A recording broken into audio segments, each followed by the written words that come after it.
The Diplomacy Show. Welcome to The Diplomacy Show, where we look at the context behind the text, the meaning behind special events and gestures, the historical and geopolitical compulsions behind foreign policy decisions. Our focus today is on Uzbekistan. Tashkent, Samarkand, Bukhara are names of well-known places in India's cultural and political history. The Silk Route went through this region. Buddhism from India to Asia's Far East, to China, Japan, and elsewhere also went through this region. The founder of the Mughal dynasty in India, Babur, came from the Andijan province or Fargana Valley in Uzbekistan. Today we have a sister state relationship between Andijan and Gujarat. Monuments in India, in Delhi, Agra, Fatehpur Sikri, have similarities with monuments that we find in Uzbekistan. And there is now a sister city relationship between Agra and Samarkand. Uzbekistan itself has seen a history of Turkic, Persian, Arab, Russian, Mongol influences over time. India has worked to build a relationship with Uzbekistan as it was earlier a part of the Soviet Union since 1921, and then it became an independent country after 1991, after the dissolution of the Soviet Union. As Uzbekistan became independent, there was a renewed effort to build connectivity, to work on regional connectivity, and to build on the cultural links between India and Uzbekistan. Uzbekistan, in defining its new identity, has also to deal with the legacy of Soviet-Russian influence, the increasing economic and political presence of China, and its new relationships with other countries in Central Asia, in Afghanistan, Iran, and also in South Asia. To discuss all these, we have today as our special guest the Ambassador of Uzbekistan. Ambassador Farhod Arziev, welcome to the show. Thank you. You've now been in India for about 2 years. And after coming to India, you have seen the cultural and other aspects of life in India. Maybe it reminded you of some of the things that you saw in Uzbekistan. So what were your impressions here as you came? Did you find a lot of similarities, a lot of differences? How did you relate to that? Thank you very much for your invitation to your program. I'm very happy to be here today. Yes, indeed. I must tell you that I am here as an ambassador almost 2 years, but it is not my first time that I'm being in India. When were you here earlier? My first encounter with India happened 1996 when I was a student, and I participated in an exchange program at the Indian Institute of Mass Communication.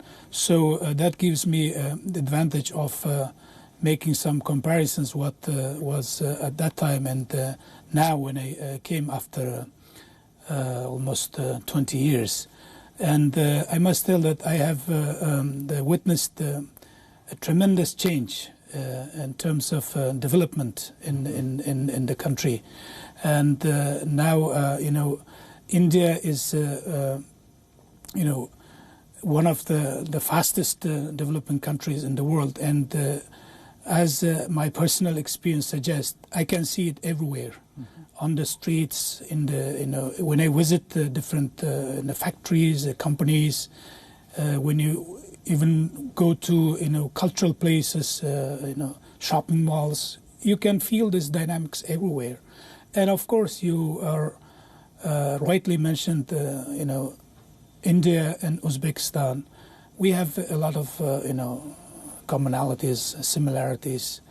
And there is reason for that, because Uzbekistan and India, the peoples of Uzbekistan and India, we share centuries-old history. We share common values, we share common culture, common traditions. So what are some of the cultural similarities that you have noticed? You have already mentioned that, about the legacy of the Kushana period when the Buddhism was spread from India through part of Central Asia, Uzbekistan, to the other part of the world. So, indeed, if you look at the different, the angles, whether it is, the legacy from history, or if you talk about literature, for example, the famous, the poets, some of the famous poets who traveled from Uzbekistan, their ancestors traveled to India. And of course, if we talk about just the language, for example, we have more than 4,000 identical the words which carry the similar meaning, like you call mehman, we also call mehman Aziz, and Asman. Yes, I remember way back in 1981, I had the opportunity to visit Tashkent, and at that time when it was part of the Soviet Union. What impressed me was all over the place you could see chai khana, and so that's where people went to meet each other, have conversations, and drink tea. So again, it reminded me a lot about India. Does the chai khana have a particular place in Uzbek life and culture? Yes, indeed. Your observation is quite right. We have, I could say, very strong tea culture. So whenever you visit any Uzbek family in Uzbekistan, so the first the offer would be, let's have a cup of tea. And when it comes to chai khanas, this is, we can say it's sort of part of our, the society, and it's a sort of social institution also, where people... And do you normally drink black tea or green tea, or what is the kind of tea that people drink? It depends on the regions. So it's, for example, in Tashkent, the black tea is the popular, and of course the most popular black tea is from India. So I should tell you that,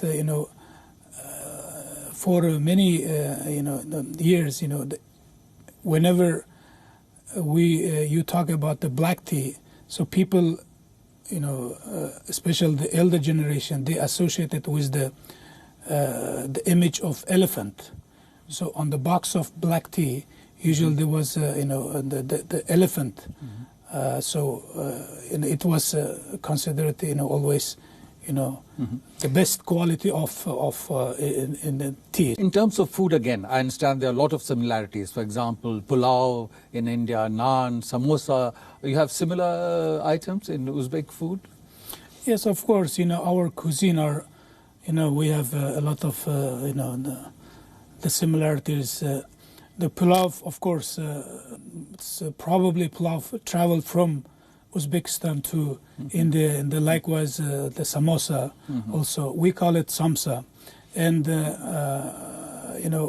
here, in Delhi and in some other cities, one of the most popular restaurants is Bukhara.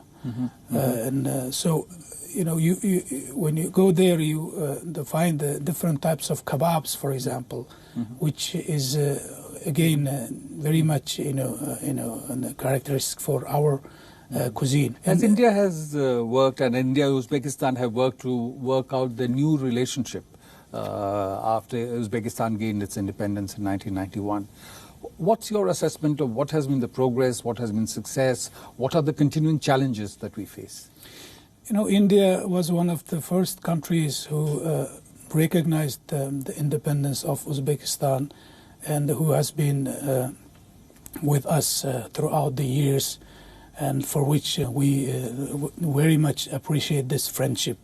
So when we talk about the Uzbek and Uzbek-Indian relations, we have to stress a couple of the factors that characterize this relationship.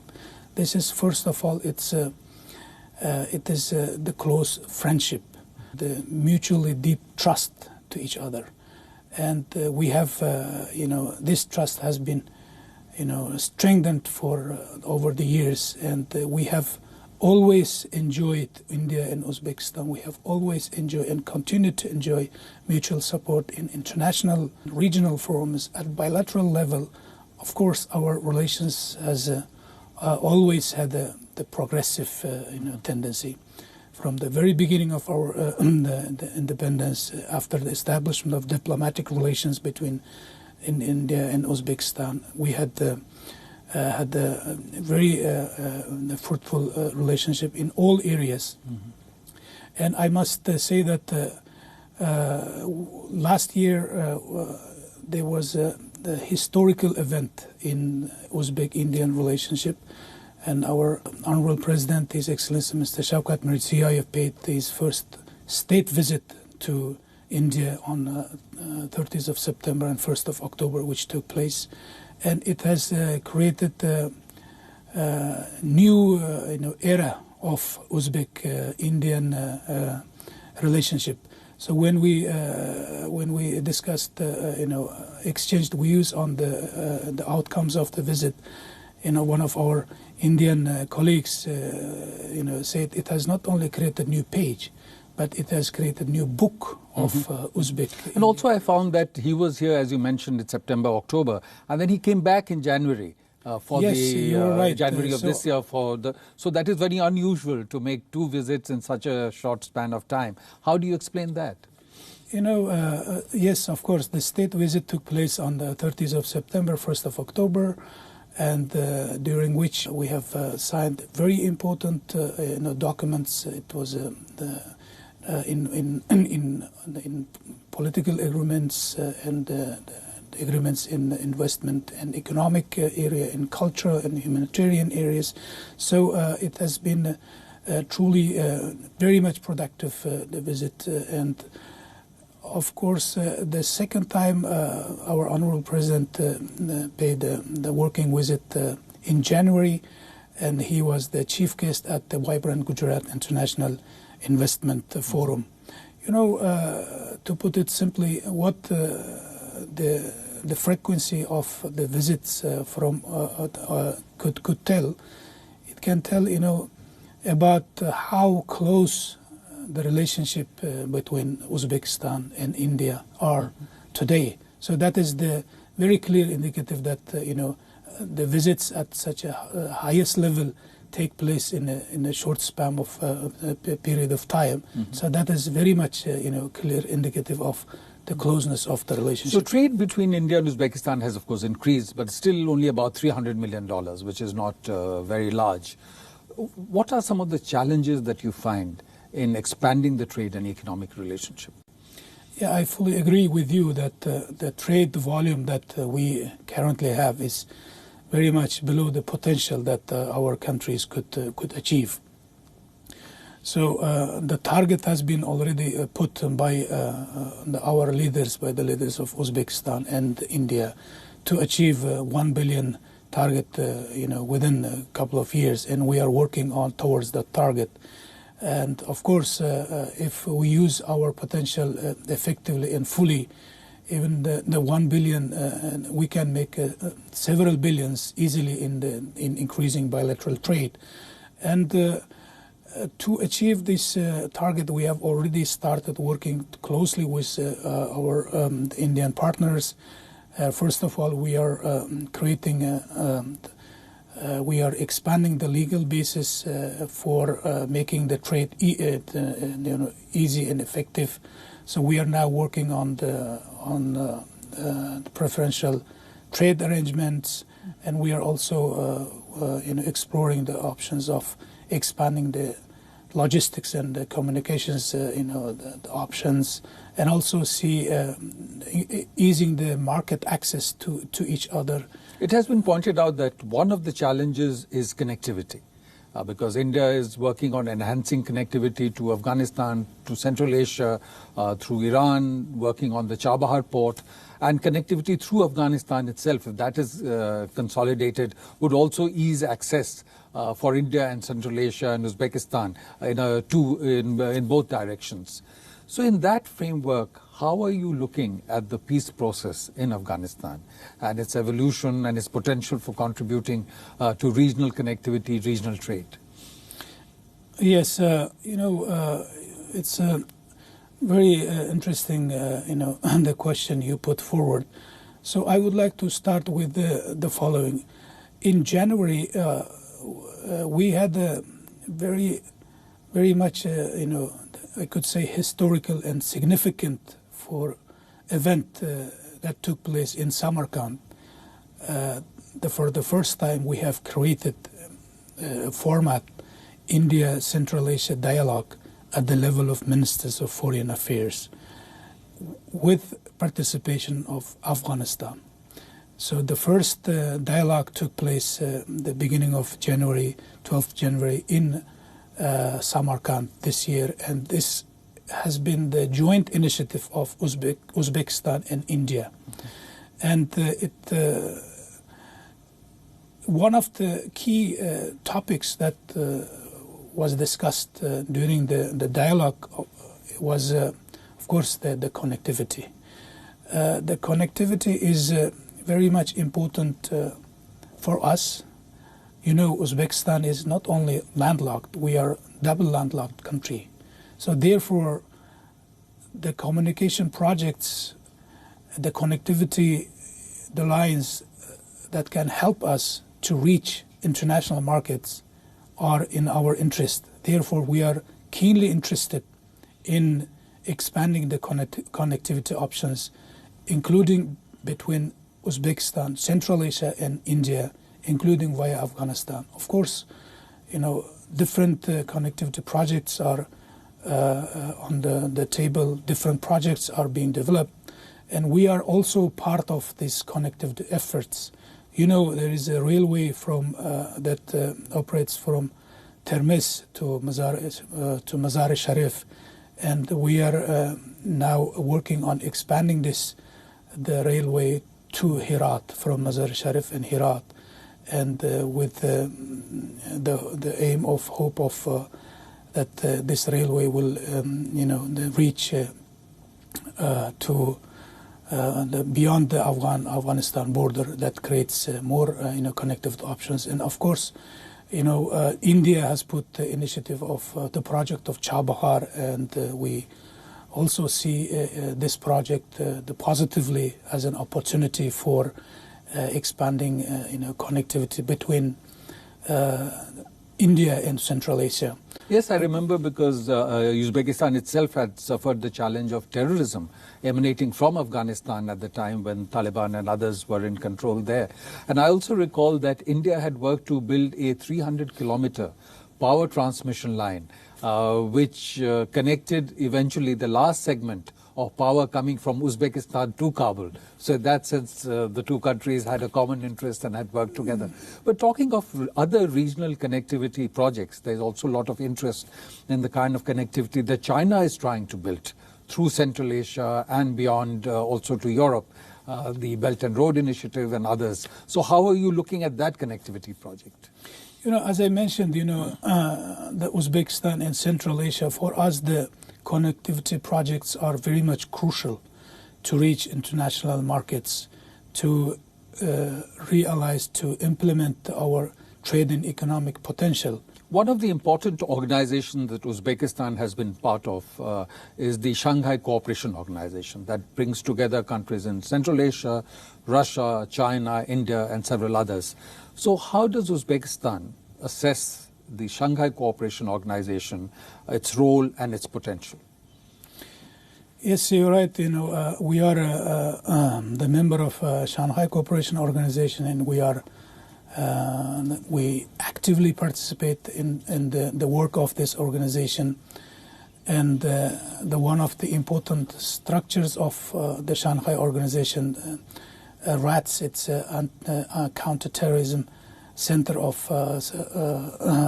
Shanghai Organization. The headquarters is situated in Tashkent. And also, when we talk about the Shanghai Cooperation Organization, I must say that we have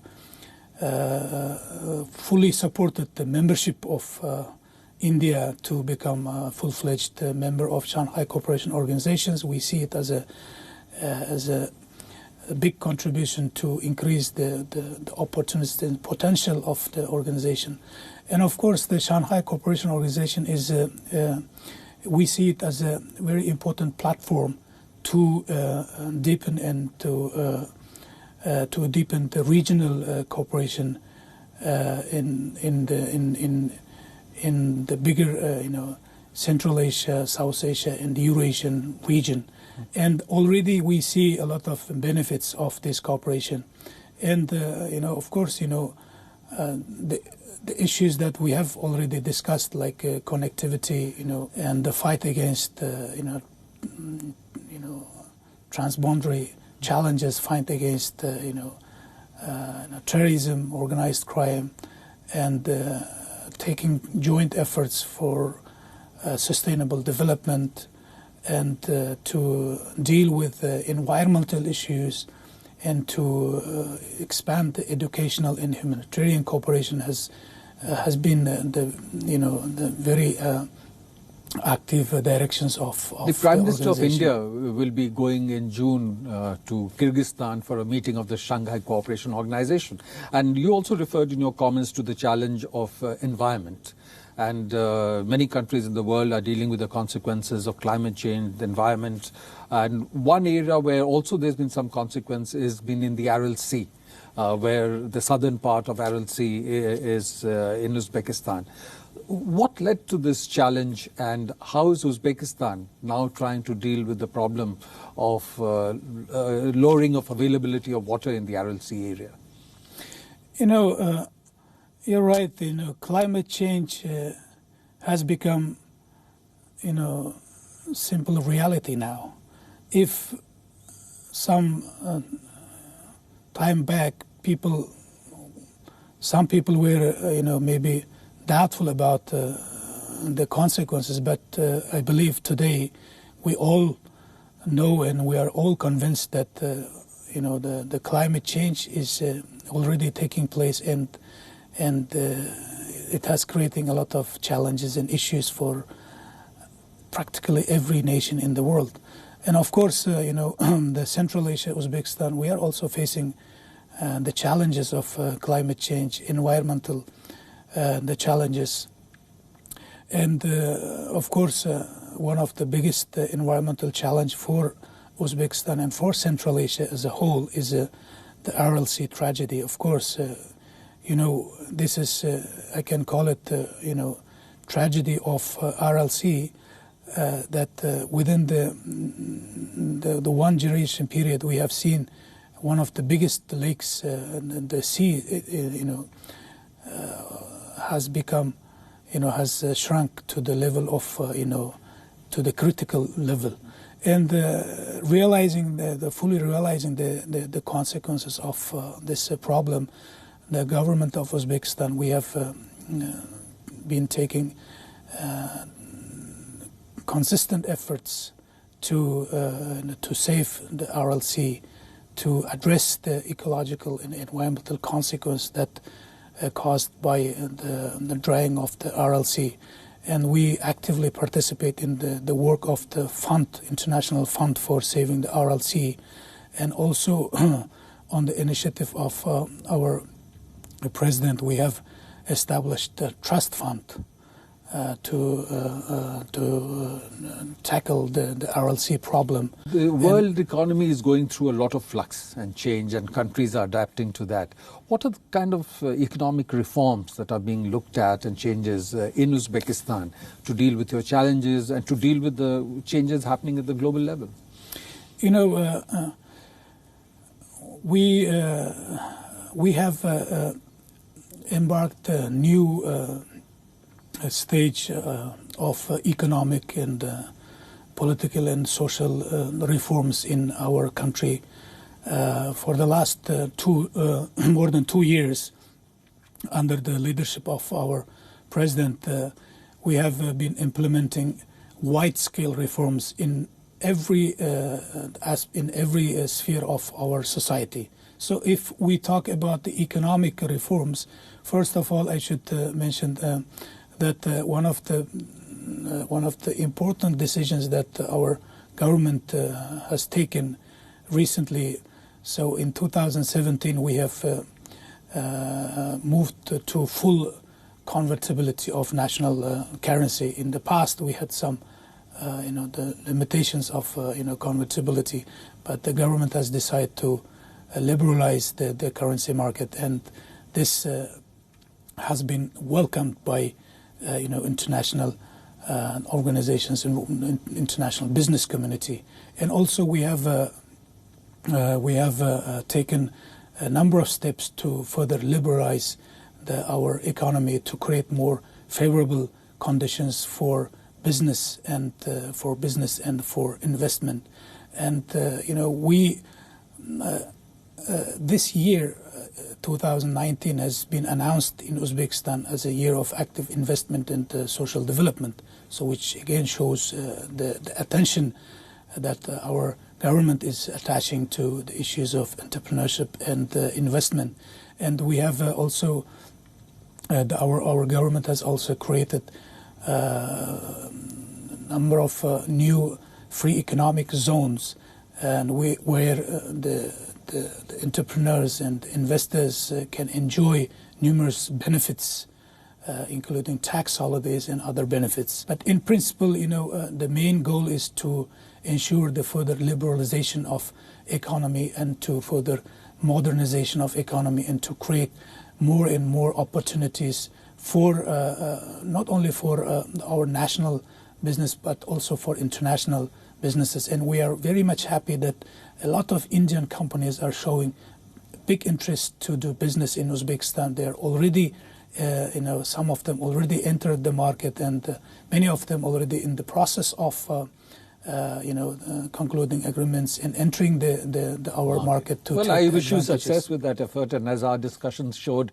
there is deep cultural, political, economic linkage between India and Uzbekistan, and there are challenges to be met, especially through enhanced regional connectivity, but there's also a lot of convergence of interest as we deal with the challenges emerging from Afghanistan, as we look at building new equations in Central Asia and beyond. Ambassador Arziev, thank you so much for joining us. Thank you very much. Thank you.